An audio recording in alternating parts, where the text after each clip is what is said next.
नवाल यहाँ पर क्या करी है? नवाल, बेटा नीचे आओ ना, मुझे तुमसे कुछ बात करनी है। नवाल,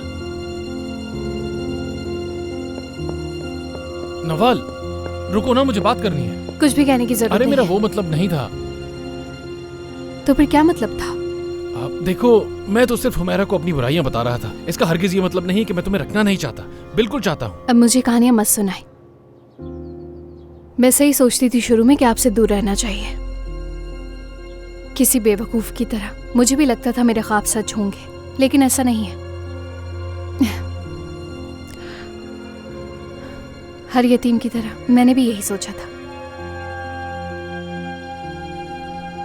आपने मेरा इस्तेमाल किया अपने मफाद के लिए, और ऐसे जान छुड़ा रहे हैं जैसे जानते ही नहीं।